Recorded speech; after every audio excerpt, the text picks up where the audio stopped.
Hello, welcome to He's Hot but Something's Off with me, just Joey T. We just had a Hurriquake. I was typing into, I've got a doc that has the outline for the topics I want to talk about for each podcast. So before I actually start recording, I will be on my laptop making bullets of the topics. And I was going to talk about the Hurriquake, obviously, and I typed it into Google Docs, and Google Docs recognized what I was trying to spell because it instantly popped up that I spelled it wrong because I didn't even know it was an actual word. I mean, that's how good Google is nowadays.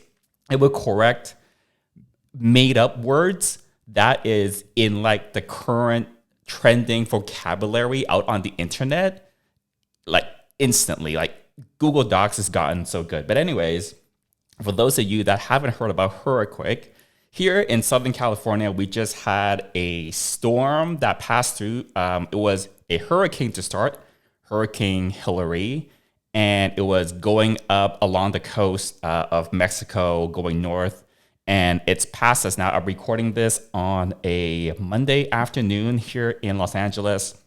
The hurricane, has become a tropical storm, and now I think it's kind of sort of fizzling out, but it's past Southern California now, and it's nice and sunny again. But yeah, it was weird. I read that it was the first ever tropical storm warning that Los Angeles has ever had that made landfall.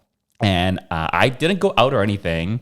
I did have some blackouts. So Sunday morning, I was half asleep, 5 or 6 a.m., and when my house loses electricity for whatever reason, I've got a couple of battery backup thingamajigs for like all my computers and equipment, and they'll go beep, beep, beep, beep, beep, beep, beep. So yeah, it's when the power's out and I'm home, those things start beeping to let me know, oh, your power's out, shut down your computers and stuff. So it's all the beeping basically woke me up at 6 a.m. and lost power for like a few hours. I was like, you know what? It's Sunday morning. I've got nothing to do. There's a storm outside. I don't have power. I'm just going to like go back to bed. And when I woke up at like 9:30 or something, the power was still out.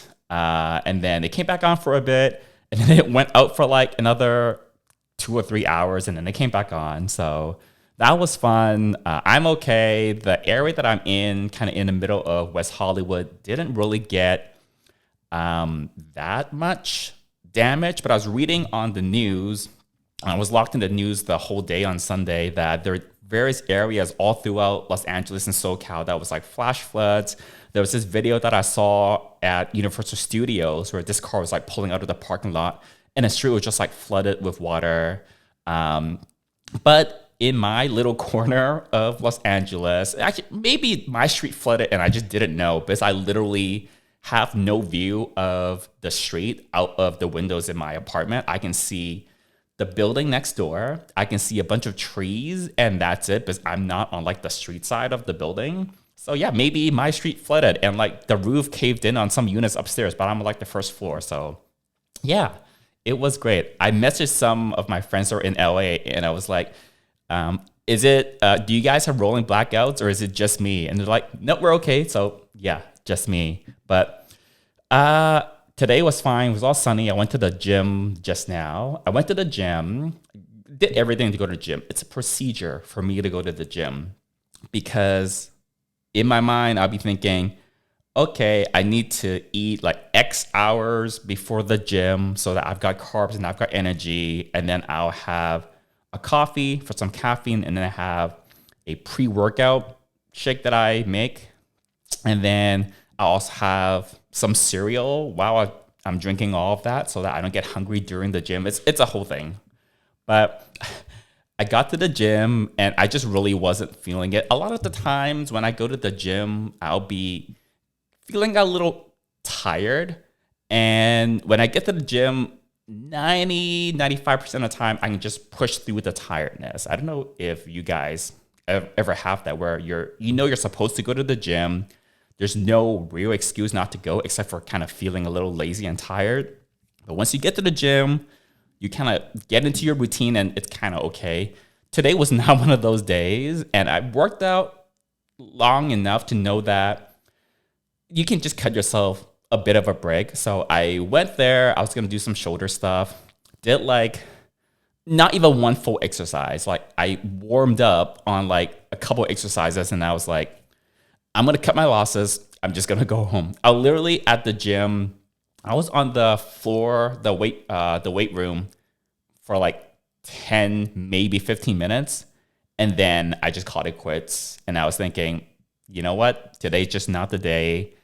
We can just go. So I just walked back home. I spent more time walking to the gym and walking back, which is probably like 40 minutes of walking. So that was something than actually working at the gym. Here's the thing though, you need to learn to listen to your body. And if you're first starting to work out or like starting exercise or whatever, it probably is more likely than not just feeling lazy. But for me, I know that, yeah, some days are just not meant for breaking records and just like pushing through like the discomfort or the pain or whatever. And as long as you're not doing it all the time, as long as it's only very occasionally that you are quitting the gym early, for a lack of a better term, like that's okay. You're doing it like every other week. Okay, there's something going on there. But for me, it's very rare.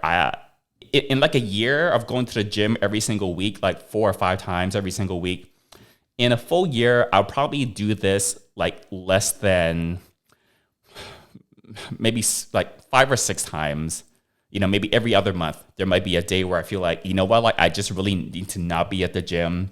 The times where I don't listen to my body though, tend to be the times where I might injure myself, where I'm just thinking, oh, we have to go. We have to lift heavier today. We have to lift more today. And then like my form is off or something is off. And then I injure myself. And then I always remind myself, it's better to have an easy day or take a day off than to kind of not do an exercise properly and then hurt yourself because your form was off or like you don't have the concentration. But anyways, I was going through the comments on the YouTube upload for this podcast for the last episode. Again, the video version of this podcast is on my YouTube channel, Just Joey T, and it's also on Spotify. And I mentioned before how I don't usually read comments on a lot of things. That especially applies to the more popular videos I have on my YouTube channel about like the cruises and the parties and that kind of stuff. But for the podcast, it's more of a personal type of a content that I put out. So, and there's only like 2 comments every video. There's only like maybe 100 of you that are watching this, so I don't mind. And then one comment pointed out that I say like a lot. And I think it would be easy to be defensive about that. But honestly, sometimes when someone's right, they're right, and you can't get mad at it. And you know what? I do say like a lot, and I don't notice it. If I didn't do this podcast and I never ever did YouTube and I never got a chance to basically listen to myself on a recording in some way, shape, or form, I would never know that I say like too much unless someone pointed it out to me. So when I'm editing this podcast, I do listen to not the whole thing. I don't play the whole thing back and listen to every single second of the recording for the podcast, but I listen to enough of it to know that I do say like a lot. One of the things I do want to try to do that I think I'm going to try harder to do now is be more aware of it. And it's something where I personally think it's annoying, to be really honest, as much as this person that made the comment, and no hate towards this person, definitely, like don't go look up this comment and like be hating on that person.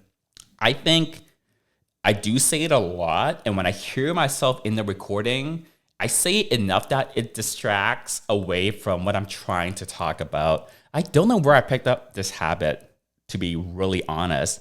Maybe something with 90s television where it was in the late 90s, mid-late 90s. That's where I picked up, I feel like, the bulk of my English. When I was growing up in Hong Kong, I did go to an English elementary school, but I was like 1st or 2nd grade or something like that. And I have no recollection of what those years were like. And, you know, when you only get like the one English class a week and the other classes you get, is in Hong Kong, so everything else was taught in Chinese, your English isn't very good. But when my family moved to Canada when I was a lot younger, and obviously in the Canadian school system, everything's in English, I picked up my English like super fast. Like when you throw a kid into a country and the language is different, they will pick it up super fast.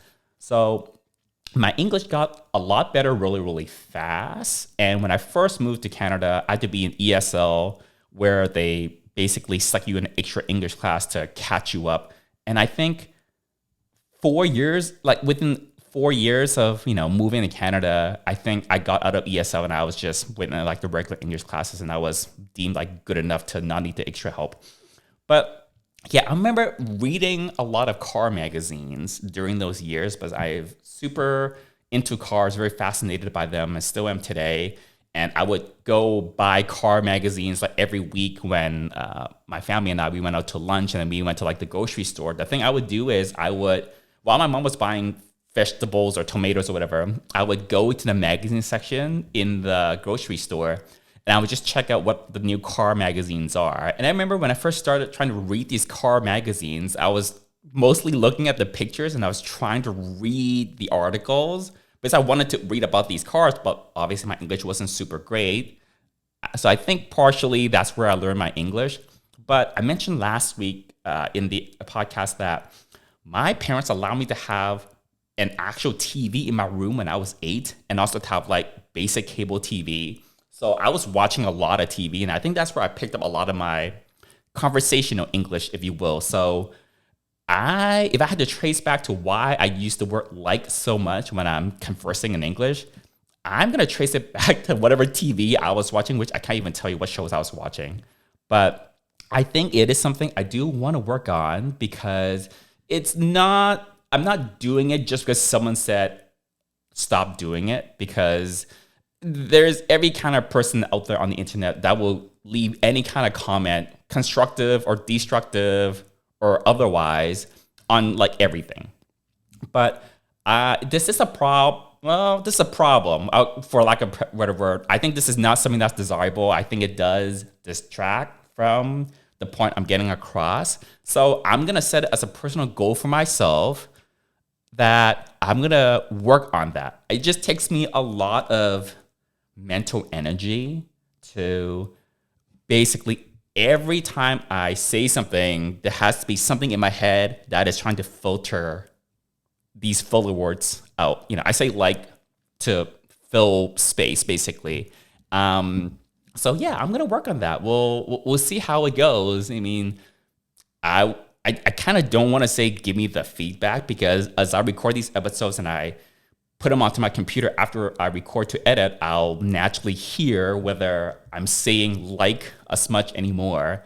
But I do notice, another thing that I notice is I sometimes pause quite a lot when I'm talking to like gather my thoughts. I don't think that's a problem per se, but the first time that I've noticed someone else do that same thing was actually when I was working at Google in like the early days. So I don't know if Google still had this thing, but at least they used to have this thing called TGIF, which is kind of like a company-wide meeting they had on Fridays, and they moved it to Thursdays. And it was usually hosted by the co-founders of Google, which is Larry and Sergey, when they were still active. I don't know if they're still active with the company or not, but anyways. And then I would always remember, especially in the Q&A part of TGIF, Larry usually would be answering the questions, because he's usually like the host of TGIF. And whenever Larry had to answer a question, I felt like he does the same thing, or he kind of behaves similar to how I answer questions when someone would ask me a question and I have to like think about it, especially in like a work context, which is pausing and like looking off into the distance, like as if I was like staring at the sun, and then basically really taking time and pausing to compose your thoughts. And I kind of sort of knew I did that, but whenever I would see and hear Larry answer questions during these company-wide meetings at Google, I would actually think, oh wow, I do that. And to see that someone else that's, so successful, who's, someone who's very intellectual, someone who's very smart, who also does the same thing, was kind of like a comfort for me. It's kind of like when you can identify in someone else some of the characteristics or the traits that you have, and that kind of normalizes it a little bit for you. You don't feel like such an outcast, or you don't feel like so weird, right? I always thought that, oh, maybe I'm slow because I can't answer questions as quickly as some other people, and I have to like take a couple of seconds and like think about it to like gather my thoughts to actually be able to verbalize a coherent answer. So to hear someone like Larry Page in front of the whole company every week during Q&A, to kind of sort of have that same like take a couple of seconds, stare off into the sun to formulate a question, or to formulate an answer, for questions that he was answering, I felt like, oh, that makes me feel a bit better that it's not just me that does it, or that is not something that is wrong with me when I see someone like a successful and so smart and whatever as like Larry Page at Google doing it. So there you go. Yeah, I will try to say like a little bit less. Again, not just because some random person on the internet made a single comment to like make fun of it or whatever, because this is something that I know I do. And I personally do really think it kind of sort of distracts from what I'm talking about. But again, when I listen to the recordings, I hear it and like I pay attention to that and not the actual thing I'm talking about. So yeah, feel free to also let me know if you have some feedback, but I'll try to work on that. It just takes more mental energy, but I will try to work on it, because when I talk, I do want you guys to focus on the topic I'm talking about, not the filler words that I unconsciously insert into the recording. Anyway, the thing that is keeping me the most busy right now is the citizenship test. I alluded to this in the last podcast episode. And my plan was to cram. So today's Monday, I've got a few more days before I have to drive down to the whatever office and do that portion. So apparently there is a knowledge test, and they test you on a whole bunch of things. Is a pool of 100 questions that the USCIS make available on their website. There's a PDF, and it has all 100 questions that they could ask from you or could ask of you.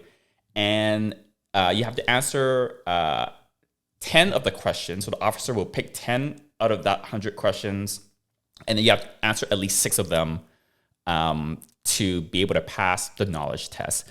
So I've been basically reading through that PDF. They also have flashcards and stuff. And when I first started to study, this was on Sunday when the hurricane or the storm or whatever really kicked in. I was like, well, the power is out, stormy outside, there's nothing for me to do, so I'm going to start studying. And at first, I was thinking, my memory's horrible. My memory's shit. I don't know how I crammed for all the tests that I crammed for back in high school and college. Sometimes it surprises me that I even have an engineering degree, because I know that I'm not a dumb individual. I know I have like a reasonable, decent level of like smarts and intelligence, but I cannot, if my life depended on it right now, I could not recall 90% of what I learned in college, because I'm not a professional engineer, and I don't actively practice the type of skills or work that my college degree is for. And because I don't practice it regularly, it has just completely left my brain. So I was a little bit nervous about having to do this test. And it's not a multiple choice test. It's not a piece of paper that, like at the DMV. At the DMV, to get your driver's license in the US, for a lot of states, it's a piece of paper that you get. You go into a booth, and I don't know if they time you these days. I think when I took it in California, the written test for the driver's license, there wasn't a timer. They just gave you a piece of paper. You go into like the standing booth area, and you just do your best with the multiple choice. It was like 10 or 20 questions, multiple choice. You have to get X number of them correct, and then you hand a piece of paper back, and then they grade it on the spot, and then you figure out whether you passed the written test or not. No, with the citizenship test for the US, it's not on paper, it's not multiple choice. There's an officer in person that will ask you 10 questions that they randomly pick from the pool of 100, and you have to verbally answer. So that adds like the stress of it. So what I'm planning to do is I'm gonna try to go to a friend's house tomorrow, and then basically just have them quiz me in person to kind of replicate what it's gonna be like when I have my appointment. Because I can use all the flashcards that I want, but it's not the same as someone standing in front of you and shooting you questions kind of point blank, because that's more nerve-wracking to have someone standing in front of you and be like, what's this and what's the answer to that and blah, blah, blah, and ask all these questions. It's not the same as reading them on a screen and you can kind of scroll through and do all that. So I was worried that I wouldn't be able to memorize most of the questions, but as I went through the PDF, the list of 100 questions, I actually already know like a good 20% of the answers, which is, to me, very surprising. I thought these are going to be super hard answers. They're not going to make any sense. I just have to like literally memorize them. And I was so nervous and scared that once I got there, all the answers would fall out of my head. But I've gone through all the questions a few times now, and I've been able to just come up with the answers right away for a good like 70-80% of them, where if you just show me the question right now, I can just give you the answer. So for the other like 20-30% though, when I don't know the answer, I'm a complete blank. Either I know the answer and it's like, what is one of the authors of the Declaration of Independence or something? And it's like, I know there's like 4 of them, and like you're asked to name one, and I would just like blank. That's one of the questions I'm blanking out on.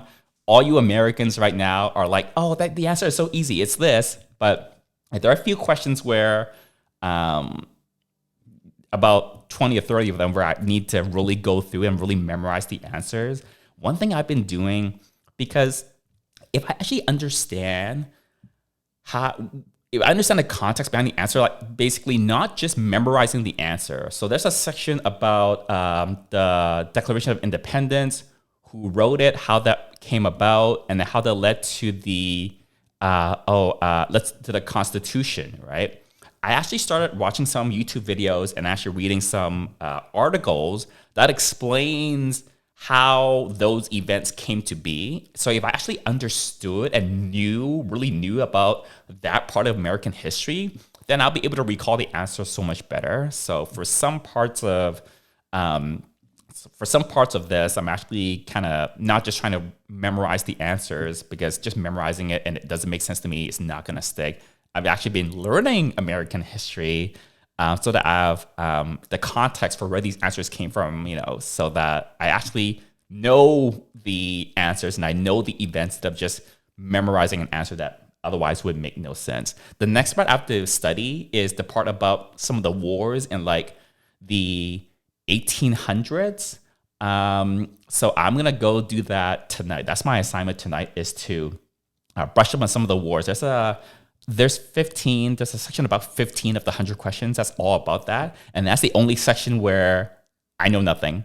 I literally know nothing. There's some very easy questions like name 2 of the federal holidays, and what's the name of the national anthem, and who gets to veto bills and things like that. Those are very easy questions.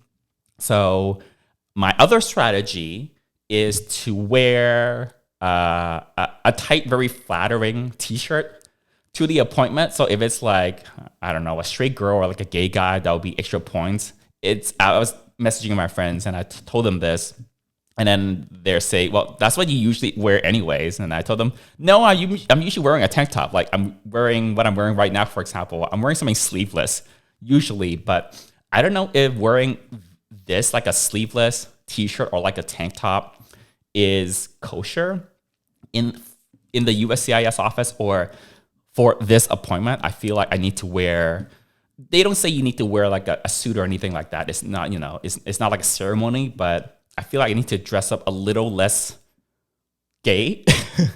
But I do need to look presentable for this appointment that's coming up. But yeah, I'm gonna study a little bit more. I'm feeling pretty confident that I'll be able to pass. There's another part of the test as well where they test you on your English skills, and I'm not as worried about that. You're supposed to be able to write down some sentences that the officer will read to you. That part, I'm not as worried about. The English part will be easy.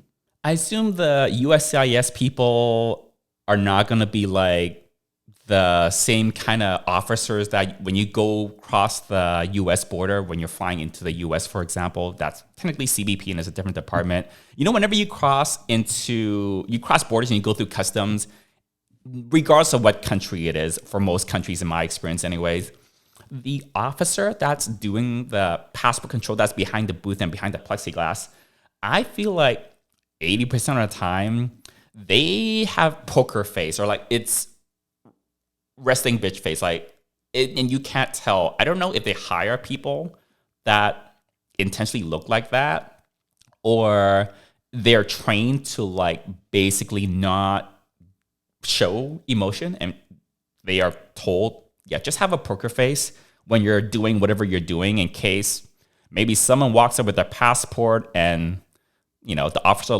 pulls up their record on the computer and it's like all sorts of crazy shit. I guess they're supposed to have that poker face so they don't give away, whatever they're seeing on the computer about the person on the record or whatever it is they're reading.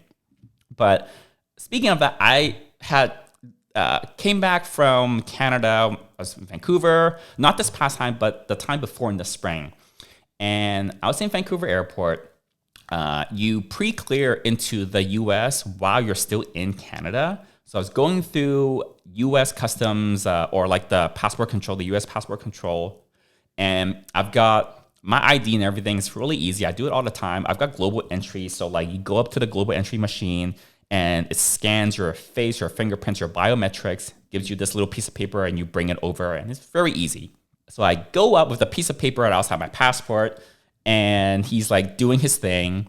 And then they usually ask you some questions like, why were you in Vancouver? How long were you here for? Why are you going back to the US? Just very basic passport questions, passport control questions. This guy, I give him all the stuff. He's looking it up. And then a second later, he's like, where's your permit? And at first that didn't compute because permit, it's a very specific word to use. And I already gave him my passport and like my stuff. And I'm like, what permit? And he's like, your permit. I'm like, I'm sorry, because I'm like, I don't know what you're asking about. And like, I've never been asked by CBP or passport control for quote unquote a permit. And he's like, for those guns. And he was making a joke about my arms because I guess I was wearing like a sleeveless tee or a tank top like I usually do. I usually don't wear anything with sleeves nowadays. I don't have the day job where I need to dress up for the 9 to 5. I'm wearing tank tops and sleeveless tees everywhere. So I was going through and he makes that joke, and I don't know, it didn't freak me out that much because I wasn't doing anything wrong. I wasn't like trying to smuggle anything. I had the right ID and passport, all the stuff to give to him. I knew none of my stuff was expired. I wasn't doing anything wrong. So like, I wasn't nervous, but I can see how the average person, when they're going through passport control, if, the officer's asking for something that they don't have, that someone would freak out. You always hear about stories about people trying to cross the border or they're traveling somewhere and they don't have the right visa, or like it was the wrong type of visa and all that kind of stuff, and they like don't get to enter the country and they have to like blah blah blah blah blah. Once in a while you hear stories like that. I just had like a friend of a friend that was in that situation, didn't have like the right visa, or like the visa expired and they didn't know, and all that kind of stuff. And that's a very stressful experience, right? But I knew all my stuff wasn't expired. I knew my ID was valid. I had the right ID. I travel, I cross the border all the time. So he was making a joke about my arms and the guns and stuff. We've all heard that joke before. And then he was like, yeah, me and my buddy there were just no, he didn't say, I forgot what the word he was using, but he was basically saying, oh yeah, me and my buddy over there, and he motions to another officer in like the next booth over, we're talking about your guns. So I don't know if it's appropriate for US Border Control CBP to be making that joke with people, because it's like, I don't know, it's a very like official, formal, like down to business. This is not usually the type of area to like be making those types of jokes. The worst though is when you go through border passport control, whatever, and they pull you out for secondary screening. If you ever get the quadruple S at the top of your paper boarding pass for a plane, I've gotten that once, maybe twice, like ages, many years ago. And it's either like there's something on your record that's flagged the computer. Once in a while, it might be random. But I remember one time though, I didn't have the quadruple S at the top of my boarding pass, but it was in Vancouver Airport, and it was just one of my regular trips that I do multiple times every year to visit family. And I was coming back into the US. For whatever reason, they took me into secondary screening, which is where like they say, oh, go into that room and go through those doors or whatever. And then I remember this person was going through my backpack or my carry-on luggage, and I didn't have anything. But the way that she was asking me, is it in the training or something? She basically gave me semi-evil eyes the whole time, as if she was on some sort of detective show on TV, and she was a detective, and she was gonna interrogate me, and she had the look. She had the look of someone on TV playing a detective, very like suspicious looking. That was not her normal demeanor. If it was, oh my God, I feel sorry for her. But she was asking all these questions like she would, whatever, you're in a secondary screening, they're going to ask you questions about what is this, what is that, blah, blah, blah. But the way she like scrunched up her eyebrows and like looked at me, and the way she was like, you don't have to have all the charade. It's like, there's nothing I can say or do to really make you more or less suspicious. You're going to ask me questions, I'm going to give you answers. You squinting and furrowing your eyebrows at me, is that supposed to make me feel more nervous or compel me to break, quote unquote, so that I don't lie and I drop whatever facade that I'm trying to put up because I'm smuggling drugs or something? So that was like a weird experience. She went through all my stuff. I asked all the questions. I had nothing to hide. All my ID was fine. I had barely anything in my carry-on. I was only in Vancouver for like 2 days. I'm not trying to carry any money. Everything's on credit cards. There was nothing. So she went through my backpack. She found nothing. And I was like, give her an Oscar. Just effing give her the Oscar or Emmy or whatever it is. But to be pulling that face every time she had to go, I don't know, interrogate or inspect someone, that takes a lot of effort. And yeah, God, I hope that's not the usual face and demeanor that she has, because that'd be awfully hard out in the real world when you're not working for CBP. But anyways, that was fun. And I haven't been in that situation in a while, but I always remember that episode. Like, why are you looking so suspicious? I've got nothing to hide. So there you go.